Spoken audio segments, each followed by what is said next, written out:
안녕하세요. 박영춘입니다. 오늘은 안산시 중앙동, 정식 행정동 명칭은 고잔동이죠. 고잔동. 고잔동 중에서도 중앙동이라고 하는데 중앙역 앞에 있다고 해서 중앙역이 중앙동이에요. 그만큼 안산시에서는 인근 뭐 시흥시, 그다음에 뭐 이쪽 안산시, 군포시 뭐 인근 지역에서 중에서는 제일 번화가로 보시면 됩니다. 어떻게 보면 안양 1번가보다도 더 상권이 활발하게 움직이는 곳일 수 있어요.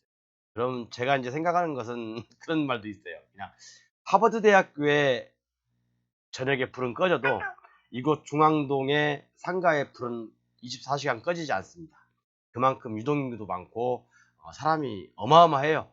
그냥 사람에 치여서 걸어다니지 못할 정도로 많을 때도 많습니다. 그렇기 때문에 이쪽은 그만큼 장사가 잘 되는 것이고요. 위치를 제가 대략적으로 보여드릴게요. 뭐 다 아시겠죠? 뭐 안 보여드려도 여기가 중앙역이에요. 중앙역 바로 앞에 보면 옛날 구도심 쪽으로 여기는 신도시 쪽이거든요. 신도시 쪽으로 말고 이쪽 구도심 쪽으로 여기하고 두 군데가 있는데 이쪽이 제일 번화가입니다. 이쪽이 제일 장사가 잘 되고 정말 아까도 말씀드렸지만 하버드 대학교 불은 꺼져도 여기에 불은 24시간 안 꺼지는 곳 바로 이쪽 인근 도시 중에서도 제일 젊은 층들이 많이 모여서 불야성을 이루는 곳이죠. 그래서 한번 이곳에 이제 재밌는 물건이 하나 나왔어요. 제가 아까 전 시간에 설명해 드리려다가 좀 끊겨서 다시 한번 말씀드리는 거거든요. 건물이 한 100평, 대지권이 한 100평 정도 되고요. 건물 면적이 273평인데 2분의 1 지분이에요. 그런데 이게 재밌는 게 몇 가지 우리가 공부할 게 있어요. 잘만 하면 어떻게 보면 속에서 건진 진주가 될 수도 있고 안 그러면 뭐 공유자한테 뺏길 수도 있고 그런 거라는 느낌이 확 들어요. 이게 어떻게 됐냐면 처음에 이제 어떤 이 건물이 있었어요. 건물이 있었는데 여기 저당권이 설정된 다음에 A라는 사람이 저당권을 인수하면서 같이 그냥 안고 건물을 매매를 했습니다.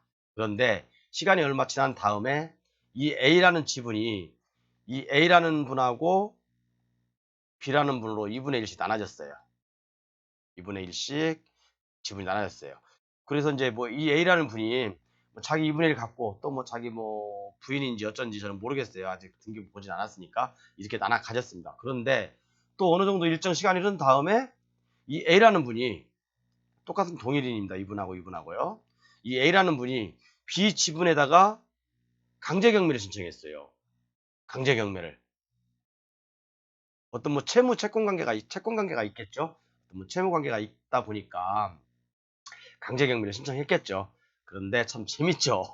어떻게 드릴까요? 그런데 여기서 첫 번째 우리가 공부해야 될 게 뭐냐면 사법보좌관님이 코멘트하기를 이 최초에 설정된 이게 2008년 제가 보여드릴게요. 2008년에 설정된 근저당권을 원래 이게 맞서 기준 등기가 돼야 되거든요. 맞서 기준 등기가 돼야 됨에도 불구하고 사법보좌관님이 이 근저당권을 특별 매각 조건으로 하여 인수하는 조건으로 경매가 진행되고 있습니다. 두 번째, 이 A라는 사람이 이 B 지분에 대해서 경매를 신청했잖아요. 자기가 나눠진 지분에 대해서 경매를 신청했음에도 불구하고 이 A는 공유자 우선 매수를 할 수 있는지 없는지, 공유자 우선 매수를 할 수 있는지 없는지 할 수 있습니다. 공유자 우선 매수를 할 수 있어요. 그리고 세 번째 제가 보여드리겠지만 위에 이제 그 임차인들이 있어요. 임차인들이 이 4층을 전체를 제가 느낌에는 다 쓰고 있는 것 같아요. 제 느낌에는요.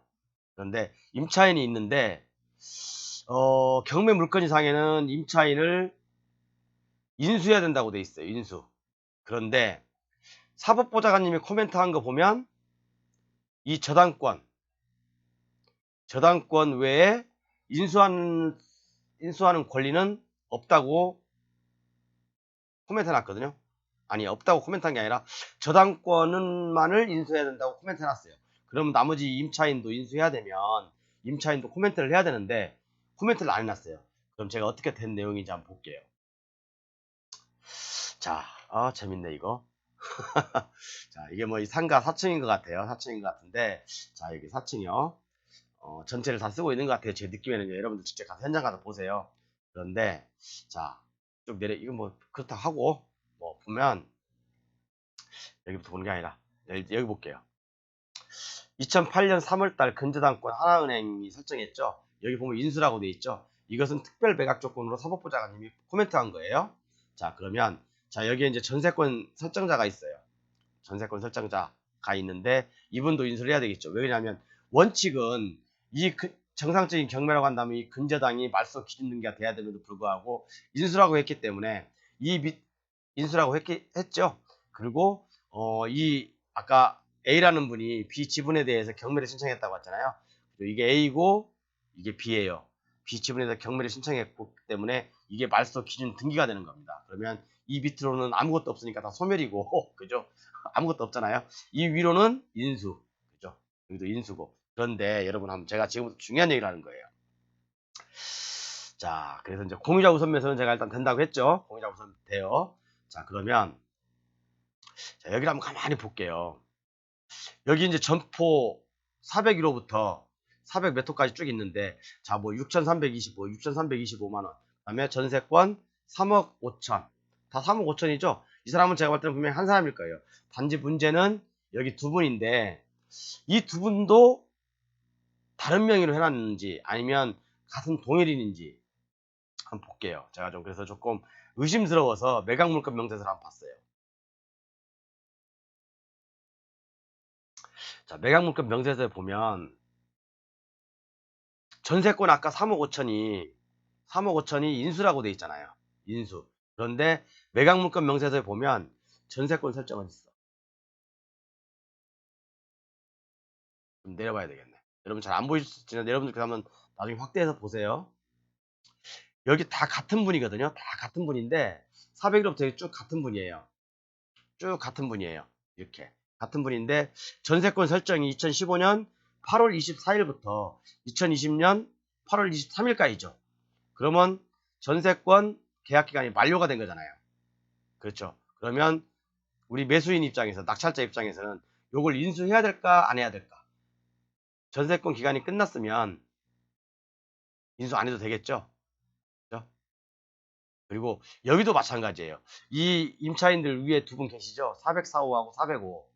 성함은 밝히지 않겠지만 이것도 똑같이 8월 24일에서 똑같아요. 이 전세권 설정 날짜고. 그래서 제가 느끼는 것은 그거예요. 생각하는 것. 한 명이다. 한 명일 것이다. 그리고 이 사실을 아는 것은 첫 번째, 이 사실을 조사하려면 누구한테 조사해야 되겠어요? 저당권자한테 물어보면 되겠죠. 저당권자는 알고 있을 거예요. 그리고 두 번째는 소유자들을 알고 있을 거예요. 소유자들은. 그리고 세 번째, 법원에 전화해 보십시오. 법원에